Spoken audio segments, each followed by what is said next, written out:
Hello everyone, welcome back to my YouTube channel. बहुत ही special series शुरू करने जा रहा हूँ मैं आज से। वो सीरीज जिसके लिए आप लोग 10,000, 20,000, 50,000, 50,000, 1 लाख तक भी खर्चने को तैयार हो जाते हो। So the name of the series which I am starting today is technical analysis. And what about technical analysis? Everything about technical analysis I will be covering. From the scratch, I'll be taking you to the entire technical analysis, which will be including everything, explaining you every indicator, every chart pattern, every candlestick pattern, किसी भी तरह का pattern जो technical analysis में use होता है, पूरी trading करने का एक पूरा टेक्निकल एनालिसिस का एक कोर्स शुरू करने जा रहा हूं मैं, आप कह सकते हो, but that too totally free of cost, because I believe that knowledge is a free thing. ठीक है, नॉलेज एक फ्री थिंग है एंड उस पर सबका राइट होना जरूरी है. मार्केट में बहुत सारे यूट्यूब चैनल, बहुत सारे टेलीग्राम चैनल बने हैं that charge, I won't take anyone's name, और जो अभी चार्ज नहीं कर रहे हैं वो हो सकता है आने वाले टाइम में चार्ज करना शुरू कर दें. ठीक है, आपको एक दो अच्छी वीडियोस दिखा के उसके बाद चार्ज करना शुरू कर दें, लेकिन हमारा मोटिव वो नहीं है. मेरा मोटिव है आपको फ्री में सारी नॉलेज देना जो आप डिजर्व करते हो. You deserve this because everyone deserves to be educated, everyone deserves to be a knowledgeable person. तो स्टार्ट करते हैं. आज हम बात करेंगे सिर्फ और सिर्फ बेसिक्स की, टेक्निकल एनालिसिस एंड मार्केट के बेसिक्स की, एंड आपको क्यों मार्केट में इन्वेस्ट करना चाहिए, हम इसकी बात करेंगे आज. ठीक है, just give me a minute, I am pausing the video for 30 seconds. Give me a minute.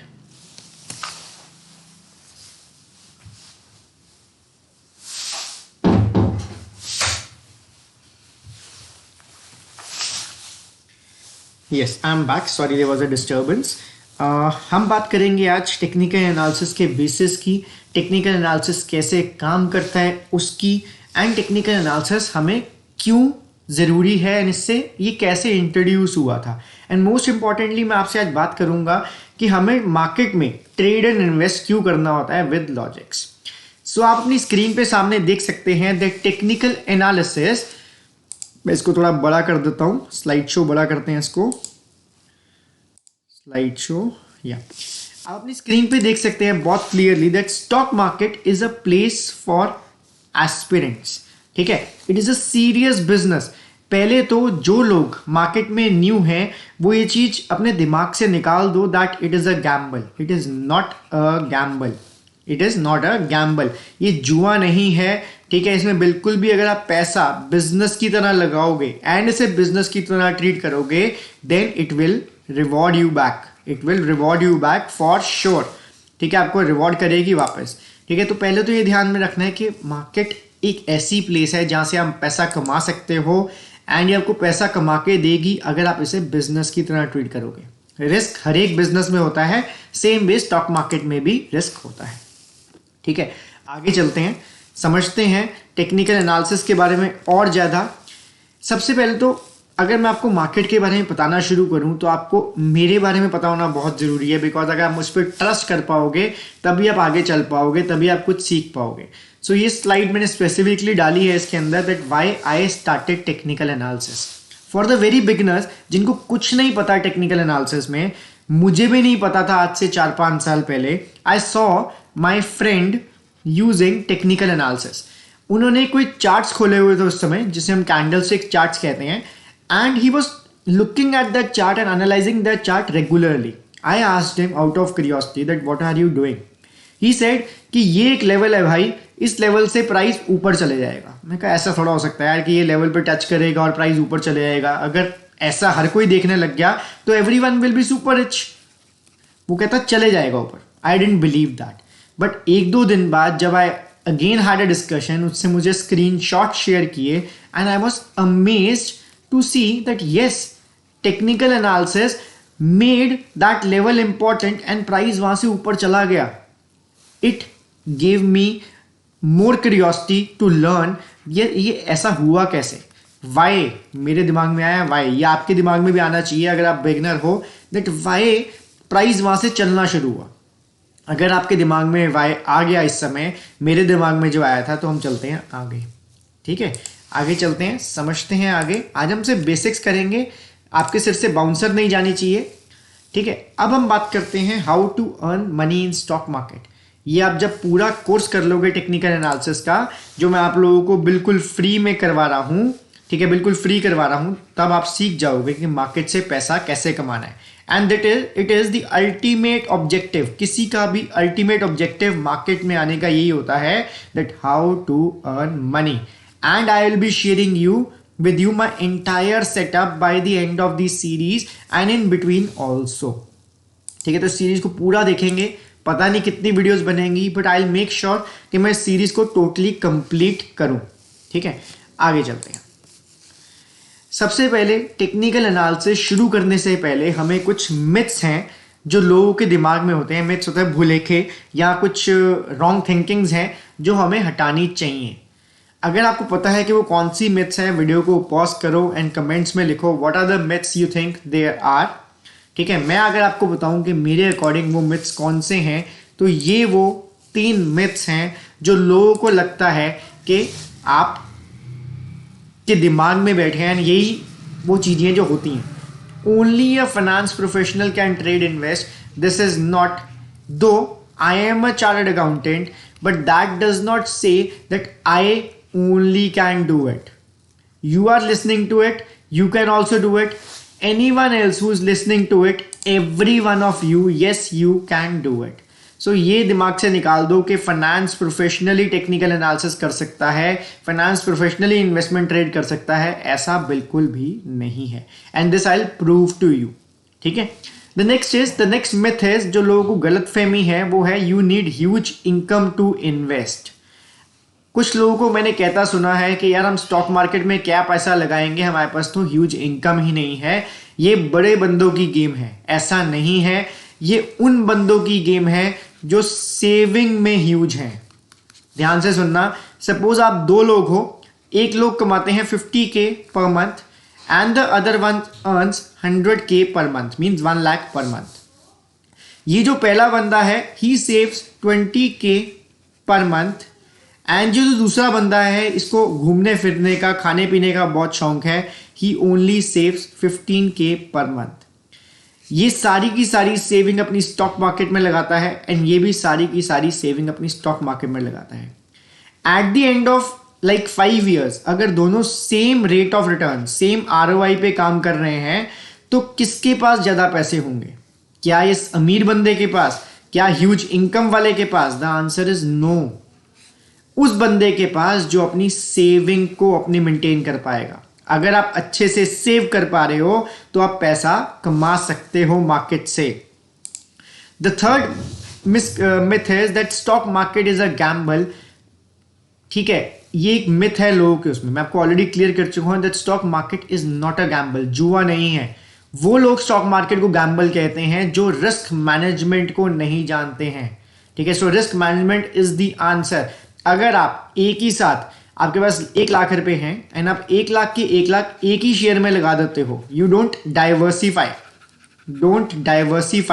Then आपके लिए स्टॉक मार्केट गैम्बल हो सकती है। लेकिन जो इंसान डाइवर्सिफाई करता है अपने पोर्टफोलियो को, उसके लिए स्टॉक मार्केट गैम्बल बिल्कुल भी नहीं है, इट इज अ बिजनेस। एक छोटा सा एग्जांपल, जब हम एक शॉप खोलते हैं तो हम शॉप के अंदर एक ही प्रोडक्ट नहीं रखते हैं।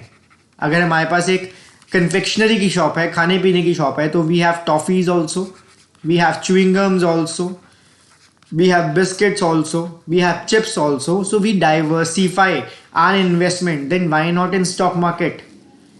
Because at the end we have to say that it's a gamble, so we don't diversify. That is not the key. Stock market is not a gamble.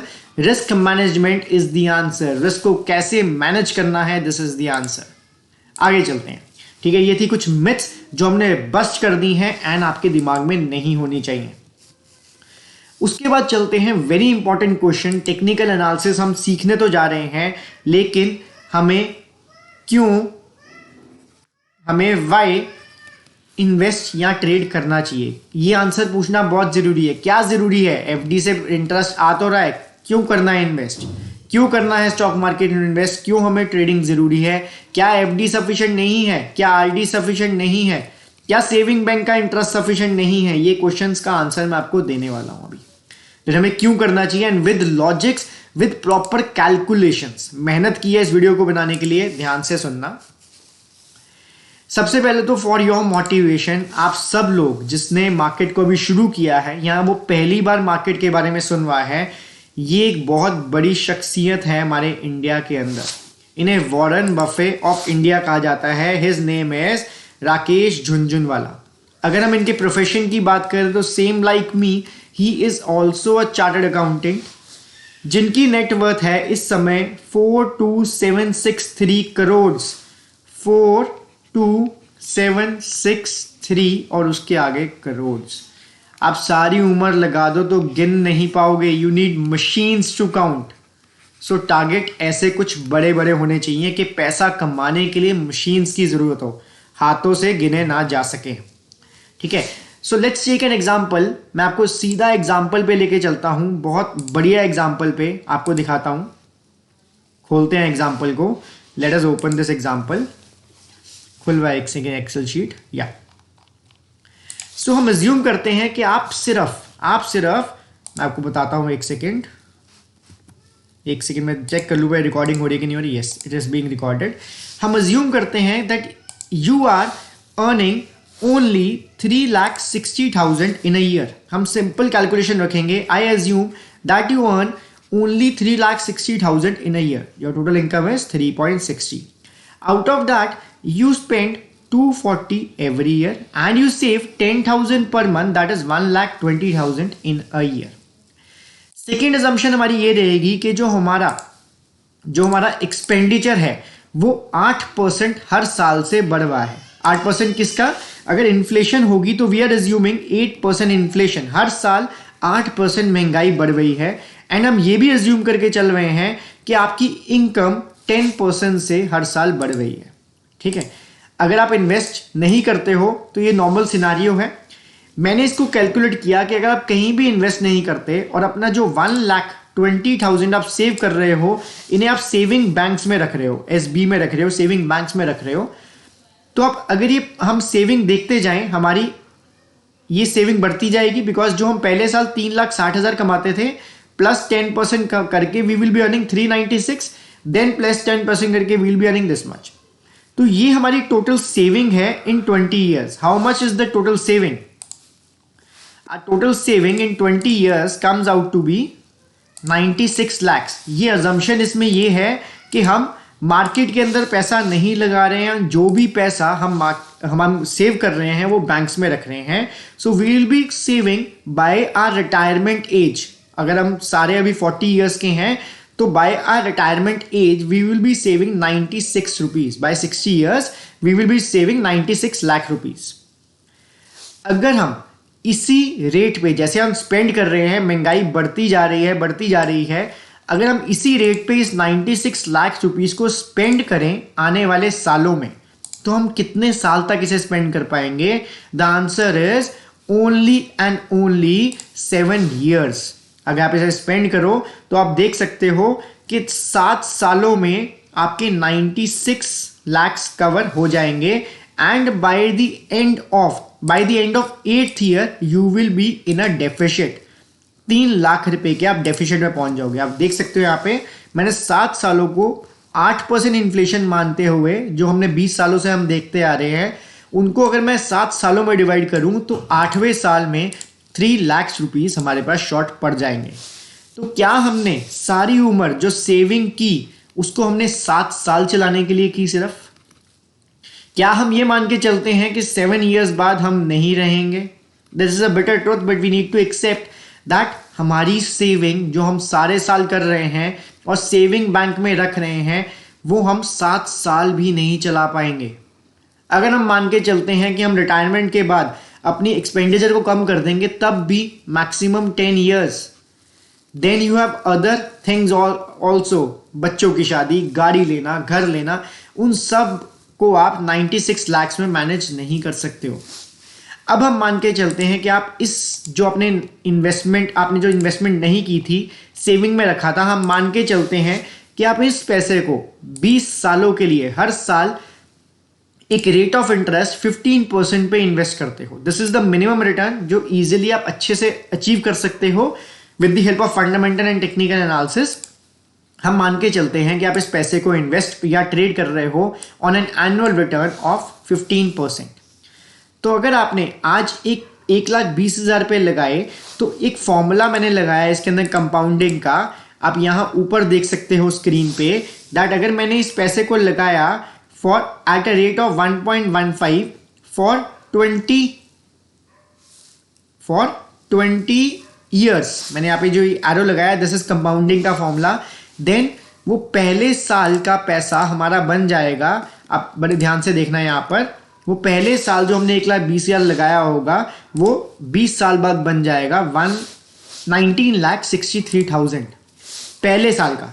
And same way अगर हम हर साल 1,20,000 लगाते रहेंगे तो at the end of 20 years we will be having 3.49 crore. अगर हमने saving bank में पैसा रखा तो हमारे पास बचे 96 लाख। अगर हमने अपना इन्वेस्ट किया only at a rate of 15% then we are having 3.49 crore. And इसमें मैंने अभी एजम्पशन सिर्फ 10,000 पर मंथ की ली है। अगर आप इसे 20,000 पर मंथ सेव कर सकते हो फॉर 20 ईयर्स फॉर 15%, तो आपकी ये सेविंग डबल हो जाएगी यहां से approximately 7 crore by the time you retire. So this is why you should invest and trade period. ठीक है, सो ये छोटा सा एग्जाम्पल था। आपको लग रहा होगा अब कि यस आप सेविंग बैंक में रख के अपने पैसे को वेस्ट कर रहे हो, आप बिल्कुल कर रहे हो। आपको इन्वेस्ट करना बहुत बहुत बहुत ज़रूरी है, इट्स हाई टाइम। आगे चलते हैं। ठीक है, ये हमने डिस्कस कर लिया यहाँ पर। अब आगे चलते हैं। ये हमें एक आंसर मिल गया इस क्वेश्चन का, that why we should invest, हमें इन्वेस्ट क्यों करना चाहिए। टू फाइट इन्फ्लेशन, जो हमने अपने एग्जाम्पल में कंसिडर की 8% की इन्फ्लेशन, ये बढ़ के 9%, 10%, 11% भी हो सकती है। You don't know the future, so you need to invest for fighting inflation. Second is to create wealth, जो हमने देखी that 3.5 crore by the end of your 20 years for investing for 20 years and only investing 10K per month, and this is not a big amount. And to meet the life's financial aspirations, आपने कोई गाड़ी लेनी है, बच्चों की शादी करनी है, उन सब चीजों के लिए आपको सेविंग एंड इन्वेस्टमेंट की जरूरत है। ठीक है, आगे चलते हैं। Now coming to the main topic that why technical analysis and what is technical analysis. ठीक है, मेन टॉपिक पे आते हैं अपने, इसको बड़ा करते हैं पहले एंड समझते हैं आगे। सबसे पहले तो आपको पता होना चाहिए कि मार्केट के अंदर पैसा कमाने के या स्टॉक मार्केट में आने के 2 तरीके हैं। वे नंबर 1 इज टेक्निकल एनालिसिस, जो हम इस सीरीज में कवर करेंगे, and way number 2 is fundamental analysis. अगर आपको नहीं पता कि फंडामेंटल एनालिसिस कैसे करते हैं, तो मेरे इस चैनल पे एक वीडियो है इन्वेस्टमेंट वर्सेस ट्रेडिंग करके, आप उस वीडियो को रेफर कीजिए। आपको उसमें एक 18 पॉइंट्स की चेकलिस्ट मिलेगी जिससे आप एक ब्रीफ फंडामेंटल एनालिसिस करना सीख जाओगे। So this is not our topic, we will not be covering this in detail. हमारा टॉपिक है टेक्निकल एनालिसिस। ठीक है, सो टेक्निकल एनालिसिस आप अपनी स्क्रीन पे देख सकते हो, मैं पढ़ूंगा नहीं। Technical analyst also known as a chartist और a market technician is a securities researcher or a trader who analyze investments based on past market prices and technical indicator. Technicals believe that short-term price movements are result of supply and demand forces in the market for given security. इसमें सिर्फ 2 ही चीजें हमने देखनी है। That technical analysis is 1, predicting the future price basis the past price movements, learning number 1. Second, the technical analysis price movements can be predicted basis supply and demand forces. That's it. इससे और कुछ सीखने की जरूरत नहीं है। 2 चीजें हमने सीखी, that's predicting the future prices depending upon the past movements and it works on supply and demand. अभी के लिए इतना सिर्फ। इसको हम डिटेल में करेंगे, लेकिन अभी के लिए इतना बाउंसर्स नहीं जानी चाहिए। Some of the top 5 technical analyst जो मुझे गूगल से मिले, ठीक है, हो सकता है इनसे ही बड़े हो। वन इज गौतम शाह, आप इनके बारे में पढ़ सकते हो। Second is Ashwini Gujral, then Sudarshan Sukhani, then Anant Acharya and then Prakash Gaba. अब इनके बारे में पढ़ सकते हो, वीडियो को पॉज करके इनके बारे में यहाँ पे भी पढ़ सकते हो, नहीं तो आप गूगल करके भी पढ़ सकते हो। अब चलते हैं आगे, that introduction to technical analysis. आज से हम बेसिक्स रखेंगे एंड बेसिक्स में भी आपको मैं ऐसी चीजें बताऊंगा जो आपने कभी सुनी भी नहीं होंगी या इस तरह से कभी समझी नहीं होंगी। सो यहां से हम पढ़ना शुरू करते हैं अगर, तो व्हाट इज टेक्निकल एनालिसिस। इसको मैंने ब्रेक डाउन किया है, किसी बुक से रेफरेंस लिया, गूगल से रेफरेंस लिया, आपके लिए इजी लैंग्वेज में कन्वर्ट किया है। एंड बिलीव मी, जब आप सारा टेक्निकल एनालिसिस का कोर्स कर लोगे तो आपको किसी भी बुक को पढ़ने की जरूरत नहीं है, किसी भी गूगल पे सर्च करने की जरूरत नहीं होगी, किसी भी YouTube को फॉलो करने की भी जरूरत नहीं होगी। So what is technical analysis? Technical analysis is an art and science of forecasting future prices. जो अंडरलाइन है उस पर ध्यान रखना। It is art as well and science. Why art? Because it depends trader to trader. हो सकता है कुछ लेवल्स आपको दिख रहे हो, मुझे ना दिख रहे हो, एंड हो सकता है कुछ लेवल्स मुझे दिख रहे हो, आपको ना दिख रहे हो। So it is an art. Now why it is an science then? Because इसमें कुछ पैटर्न्स होते हैं, कुछ कैंडलस्टिक पैटर्न्स होते हैं, कुछ चार्ट पैटर्न्स होते हैं। So there are some rules. So if there are some rules, it is a science as well. ठीक है, सो हमने ये समझा। अभी आगे समझते हैं। It is an art and science of forecasting future prices based on examination of the past price movements. जो पास्ट में हुआ, टेक्निकल एनालिसिस ये एज्यूम करके चलता है कि वो फ्यूचर में भी हो सकता है। Technical analysis is not an astrology. हम प्रिडिक्ट कर सकते हैं, बट इसमें एस्ट्रोलॉजी नहीं है, कोई जादुई चीज नहीं है हमारे हाथ में। ये अजम्पशंस पे काम करता है and you can be right और रॉन्ग एज वेल। ठीक है, टेक्निकल एनालिसिस का ब्रीफ अंडरस्टैंडिंग होगी हमें। अंडरलाइन वाले बहुत इंपॉर्टेंट है। Technical analysis involves putting stock information like prices, volume, open interest on chart and applying various patterns and indicators to it in order to assess the future price movements. हमने क्या बात की इसमें, मैं आपको ब्रेक डाउन करता हूं। The technical analysis involves putting stock information like, हम इसमें तीन ही चीजों का मेजर यूज करते हैं, price, volume and open interest in case of options, on the chart and applying various patterns. तभी ये साइंस है, क्योंकि पैटर्न्स कुछ आइडेंटिफाइड होते हैं, एंड इंडिकेटर्स, जिसकी वजह से साइंस है, in order to assess the future prices movement. ये किसी भी टाइम फ्रेम पे लगाया जा सकता है, 1 minute, 5 minute, 10 minutes, 15 minutes, 30 minutes, hourly, daily, weekly, monthly, any time frame for any number of years. ठीक है, तो क्रक्स बताता हूं मैं इनका। टेक्निकल एनालिसिस बेसिकली आपको फ्यूचर को प्रिडिक्ट करना सिखाता है on the basis of the past price movements, and this is not an astrology. ये किसी भी आप टाइम फ्रेम पे आप लगा सकते हो। इसमें मेन चीजें जो यूज होती हैं, that is the price, volume and open interest, that's it. Indicators don't play an important role, लेकिन still I cover the indicators for you. Now there are some basis of technical analysis, जिसके basis पे technical analysis काम करता है। Base number 1 is that price discounts everything. What does that mean? Price discounts everything मतलब क्या? गुजराती में कहा जाता है दैट भाव भगवान छे। प्राइस से ऊपर कोई चीज नहीं है, भाव भगवान छे।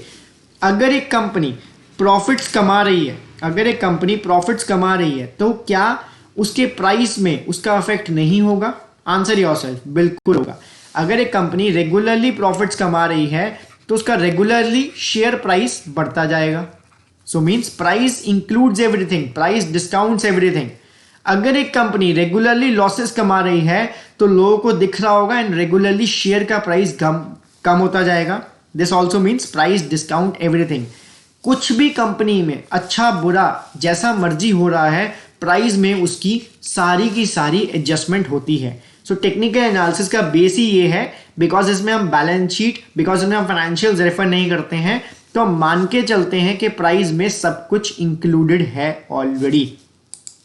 The second important basis of technical analysis is that price movements are not totally random. अगर प्राइस मूवमेंट्स रैंडम होगी, ऐसे कुछ भी चलती जाएंगी, ऊपर नीचे ऊपर नीचे ऊपर नीचे, ठीक है, तो हम इसको कभी भी प्रिडिक्ट नहीं कर पाएंगे। और अगर हम प्रिडिक्ट नहीं कर पाएंगे तो टेक्निकल एनालिसिस फेल हो जाएगा। सो दूसरी अजम्पशन, दूसरा बेसिस है कि प्राइस रैंडम नहीं होता है, प्राइस का कोई स्ट्रक्चर होता है, कोई ट्रेंड होता है जिसको हम आइडेंटिफाई कर सकते हैं। ठीक है, सो टेक्निकल एनालिसिस का बेस नंबर 2 ये है। अगर प्राइस किसी भी तरह चलेगा, कभी नीचे कभी ऊपर, फिर नीचे कभी ऊपर, फिर नीचे नीचे फिर ऊपर, तो कभी भी हम प्रिडिक्ट नहीं कर पाएंगे एंड टेक्निकल एनालिसिस कभी इमर्ज हुआ ही ना होता। ठीक है, third important thing basis is why is more important, sorry, what is more important than why। इसका मतलब क्या है, दैट टेक्निकल एनालिसिस को कोई फर्क नहीं पड़ता कि बैलेंस शीट में क्या है, टेक्निकल एनालिसिस को कोई फर्क नहीं पड़ता कि पीएनएल में क्या है। He does not ask why, he just ask what. Price up trend है कि डाउन ट्रेंड है, उसको इतना पता होना चाहिए। वो व्हाई क्यों है उसे कोई फर्क नहीं पड़ता उससे, बिकॉज हम सिर्फ ट्रेंड को पढ़ना सीखते हैं। इसमें हम बैलेंस शीट को देखना नहीं सीखते हैं, हम प्रॉफिट एंड लॉस को देखना नहीं सीखते हैं। So I don't want the reasons, I just want the outcome. Technical analysis का थर्ड बेसिस है ये। आगे चलते हैं, आगे जल्दी से चलते हैं, छोटी सी वीडियो बनाएंगे, ज़्यादा लंबी होगी अभी।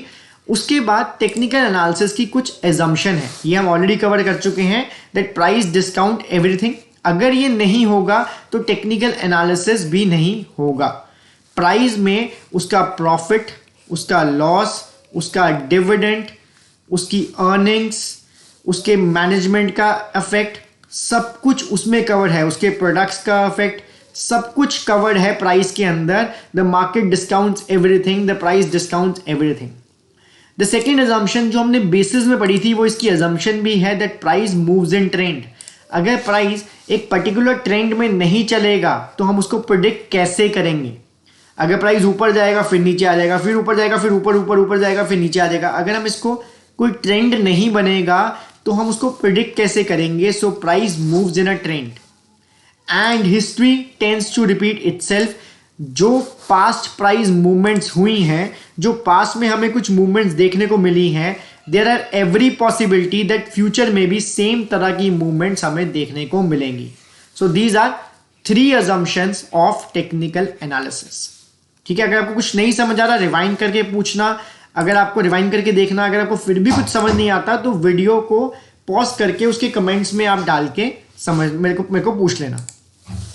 आगे चलते हैं, अब बात करते हैं कि वाई टेक्निकल एनालिसिस। उसके लिए हमें पता होना चाहिए कि इसकी स्ट्रेंथ एंड वीकनेसेस क्या है। इसकी स्ट्रेंथ एंड वीकनेसेस क्या है, सबसे पहले हम बात करेंगे स्ट्रेंथ्स की, फिर हम बात करेंगे वीकनेसेस की। स्ट्रेंथ में इसकी पहली स्ट्रेंथ ही है that it is not just for stocks. अगर आप टेक्निकल एनालिसिस सीख जाते हो तो आप इसको स्टॉक्स पे ही नहीं, आप इसे क्रिप्टोज पे भी लगा सकते हो, इसे आप कमोडिटी पे भी लगा सकते हो, इसे आप करेंसी पेयर्स पे भी लगा सकते हो। जिस भी चीज में चार्ट्स यूज होते हैं आप उन सब पर टेक्निकल एनालिसिस को लगा सकते हो। The second strength of technical analysis is that it focuses only on price. आपको कॉम्प्लिकेट करने की जरूरत नहीं है, आपको बैलेंस शीट पढ़ने की जरूरत नहीं है, आपको पीएनएल पढ़ने की जरूरत नहीं है, आपको कैश फ्लो स्टेटमेंट भी पढ़ने की जरूरत नहीं है, आपको सिर्फ प्राइस को पढ़ना आना चाहिए। This is strength number 2। Same strength इसी से related that price never lies. अगर रेगुलरली प्राइस ऊपर जा रहा है एंड एक अप ट्रेंड में है तो प्राइस को हम बाय करेंगे, हम स्टॉक को बाय करेंगे। प्राइस कभी झूठ नहीं बोलता, प्राइस ऊपर जाता हुआ ये शो कर रहा है that buyers are there. So price कभी भी झूठ नहीं बोलता। The fourth important and fourth strength of technical analysis is that it can be done quickly and easily to find entry and exit point. हमने समझा अभी ऊपर that we need not see the balance sheet, we need not see the P&L, cash flow statement, उसका sector कुछ देखने की जरूरत नहीं है, ओनली प्राइस देखकर हम कर सकते हैं। So it makes it very quick and easy if you understand. उसके बाद another strength is trend analysis. Why? Because trend is your friend. अगर आप ट्रेंड को आइडेंटिफाई कर जाते हो तो आप उस ट्रेंड को फॉलो करके उसके साथ चल सकते हो एंड मार्केट से पैसा कमा सकते हो. ठीक है. उसके बाद एक और इसकी स्ट्रेंथ है जिसको मैं बाद में कवर करूंगा, that learn what the big players are doing. Why? ठीक है, इसको मैं बाद में कवर करूंगा अगली वीडियो के अंदर. अभी चलते हैं हम आगे. अब इसकी कुछ वीकनेसेस भी हैं. अगर किसी चीज की कोई स्ट्रेंथ होती है तो उसकी वीकनेस भी जरूर होती है. नो वन और नथिंग इज परफेक्ट. द पहली वीकनेस इज दैट एनालिस्ट बायस. अगर आपको एक पर्टिकुलर प्राइस पे एक स्टॉक बाय लग रहा है, हो सकता है किसी और ट्रेडर को उसी प्राइस पे वो स्टॉक सेल लग रहा हो. सो टेक्निकल एनालिसिस की ये वीकनेस है, that is it is always open to interpretation, जो हमारी सेकेंड वीकनेस भी है. दैट इसमें हो सकता है कि आपको बाय लगे और दूसरे बंदे को सेल लगे, और अगर ये ऑपोजिट थिंकिंग नहीं होगी तो कभी भी हम स्टॉक को बेच नहीं पाएंगे. बिकॉज अगर हमने बाय करना है और कोई सेल वाला है ही नहीं तो आप बाय कैसे करोगे. सो डिफरेंस ऑफ ओपिनियन होना बहुत जरूरी है. And this is also one of the weaknesses कि हर किसी को सेम जगह पर सेम नहीं लगता. So there is always an another level. हर बंदे को एक अनदर लेवल दिखता है, और यू कैन से हर बंदे को एक डिफरेंट पर्सपेक्टिव हो सकता है. ठीक है. So these are 3 weaknesses of technical analysis. आगे चलते हैं. Now this is the most important thing of technical analysis, that it is more important to control the risk than to maximize profit. Question is why? I always say that risk before reward. Why? इस line को पढ़ो ध्यान से, ये आपको answer करेगी. There is an asymmetry between 0 and infinity. What does that mean? It means that very finite capital but infinite opportunities because of thousands of stock. If we lose an opportunity, we will have 1,000 more tomorrow. If we lose our capital, we will get 1,000. Will we get 1,000 more tomorrow? The answer is no. आपको अपने capital को intact रखना है. Opportunities तो आपके पास आती ही रहेंगी.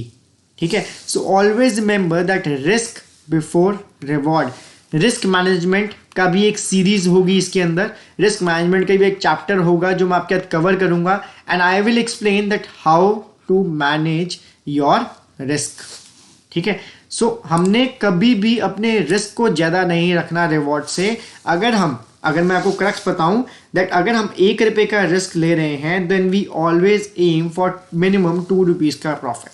इसको हम डिटेल में कवर करेंगे, लेकिन टेक्निकल एनालिसिस गैम्बल नहीं है, जुआ नहीं है. So risk before reward. ठीक है. ये बहुत इंपॉर्टेंट है मार्केट के अंदर. जो लोग मार्केट में नए आते हैं एंड एक साथ 1 लाख 2 लाख एक ही शेयर में लगा देते हैं, they end up saying that market is a gamble. लेकिन market is a business for the people who know that risk is always greater than reward. ठीक है. हम इसको समझेंगे आगे डिटेल में. अभी आपके लिए सिर्फ इतना ही. आगे देखते हैं इसको. आगे कौन सी स्लाइड है. ठीक है. सो कुछ क्वेश्चंस हैं आपके मन में, अगर जैसे कि how to know what to look for. कहाँ पे बाय करें, कहाँ पे सेल करें. अगर आपके मन में ये क्वेश्चन है, how to organize your thinking in market of thousands of stock trading millions of shares per day. आपको कैसे पता लगेगा कि कहाँ पे बाय करना है, कहाँ पे सेल करना है. आपको कैसे पता लगेगा कौन से स्टॉक को बाय करना है, कौन से स्टॉक को सेल करना है. The answer to all of this is technical analysis. And ये जो आपको कोर्स करवा रहा हूं, ये कोर्स लोग पैसे लेके करते हैं, और इतने पैसे लेते हैं कि आप उसको फ्री में कर पा रहे हो इस चैनल के ऊपर. Totally free of cost. मैं आपसे ₹1 चार्ज नहीं कर रहा इसके लिए. I am not charging even a single rupee from you. It is just that I believe that education is a free thing. ठीक है. आगे चलते हैं. तो कंक्लूजन क्या हुआ टेक्निकल एनालिसिस का. हमने समझा that technical analysis is predicting the future prices basis the past price movements. ठीक है, तो मतलब कि सब लोग पास्ट प्राइस मूवमेंट्स के बेसिस पे फ्यूचर को प्रोडिक्ट करने की कोशिश कर रहे हैं. Which brings us another study of psychology. ठीक है, टेक्निकल एनालिसिस 80% काम करता है साइकोलॉजी पे. अगर आपको यहाँ पे बाय लग रहा है इस पर्टिकुलर प्राइस पे, सपोज 100 रुपीज पे आपको कोई स्टॉक बाय लग रहा है, तो बाकी लोगों को भी वो बाय लग रहा होगा basis of past price movements. So technical analysis works on Pareto principle. अगर आप लोगों ने ये नहीं सुना तो मैंने आपके लिए यहाँ लिखा हुआ है. इट कंसिडर्स द मार्केट, मैं आपको बताता हूं क्या लिखा है. It considers the market to be 80% psychological and 20% logical. ठीक है, 80% मार्केट साइकोलॉजिकल है. Basis the past price movements लोगों को ये कोई भी एक पर्टिकुलर प्राइस एक बाय प्राइस लग सकता है, and 20% only there is logic. Basically on demand and supply. Basically demand and supply की वजह से ही ये मार्केट काम करती है. आगे बढ़ते हैं. These are the forces of supply and demand at work. By examining the price action to determine which force is prevailing, technical analysis focuses directly on the bottom line. उसके मन में सिर्फ 3 ही क्वेश्चन आते हैं टेक्निकल एनालिसिस के मन में.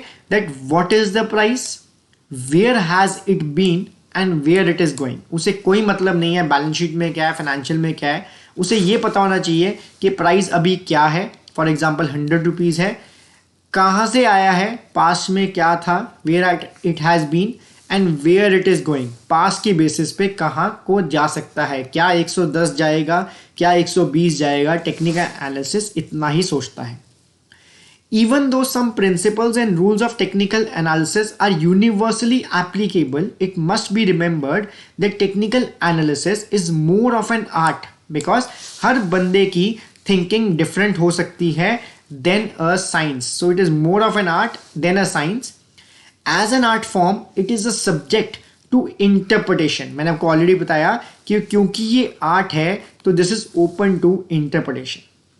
However, it is also flexible in its approach, and each investor should use only that which suits his or her style. This is important कि हो सकता है कि आपको लगता है कि ये एक पर्टिकुलर सेटअप नंबर ए आपके लिए अच्छा काम करता है, सेटअप नंबर बी किसी और के लिए अच्छा काम कर सकता है, एंड सेटअप नंबर सी किसी और के लिए अच्छा काम कर सकता है. अगर आपको सेटअप ए से पैसा बन रहा है तो आपको वही सेटअप को यूज करना चाहिए, because it suits your personality. So as it is an art, तो हर बंदे का डिफरेंट हो सकता है आर्ट. आपको जो सूट करता है आपने टेक्निकल एनालिसिस को उस तरह से अप्लाई करना है. इसको हम डिटेल में आगे कवर करते जाएंगे. अभी के लिए इतना ही, आगे चलते हैं. सो नेक्स्ट टॉपिक जो हमारा रहेगा, ये तो हो गया बेस आज टेक्निकल एनालिसिस का. हमने क्या क्या सीखा आज, जल्दी से समराइज करते हैं 5 मिनट और लगाकर. That technical analysis is predicting future movements basis the past movements. हमने पहले टेक्निकल एनालिसिस की डेफिनेशन समझी, फिर हमने उसके कुछ एजम्पशन समझी. That price discounts everything, company का प्रॉफिट, कंपनी का लॉस, डिविडेंड, मैनेजमेंट का स्ट्रक्चर, प्रोडक्ट पोर्टफोलियो, सब कुछ प्राइस के अंदर होता है. एक हमने दूसरी एजम्पशन पढ़ी दैट प्राइस डिस्काउंट्स एवरीथिंग के बाद that price movements are not random. Price एक पर्टिकुलर ट्रेंड में चलता है और रैंडम कभी भी नहीं होता है. अगर ये रैंडम होता प्राइस तो टेक्निकल एनालिसिस कभी काम नहीं करता. देन हमने दूसरी लर्निंग करी. उसके बाद हमने लर्निंग करी कि हमारा risk should always be greater than reward. ठीक है, उसके बाद हमने समझा कि टेक्निकल एनालिसिस क्यों काम करता है, उसकी स्ट्रेंथ्स क्या है, उसकी वीकनेसेस क्या हैं, हम किस किस टॉपिक पे इन्वेस्ट कर सकते हैं, हम किस किस एरियाज में टेक्निकल एनालिसिस को यूज कर सकते हैं. और हमने ये भी समझा कि हमें वाई वी शुड ट्रेड और इन्वेस्ट. सो अभी के लिए, आज के लिए सिर्फ इतना ही इस वीडियो के अंदर. आई डोंट वांट कि आप लोगों के सिर से बाउंसर जाए. अगली वीडियो में जो मैं अपलोड करूंगा इस टॉपिक के ऊपर, that will be introduction to charts. That will be topic number 2. And by the end of the series I will make sure that आप एक प्रो टेक्निकल ट्रेडर बन सको. एक प्रो टेक्निकल ट्रेडर बन सको. That is my promise to you. ठीक है, so I will see in the next video. Till that time take care, bye bye, ठीक है, अभी के लिए मैं इस वीडियो को बंद कर रहा हूं। I will see in the next video. ठीक है, इसमें क्लोज कर रहा हूं अभी। Okay bye.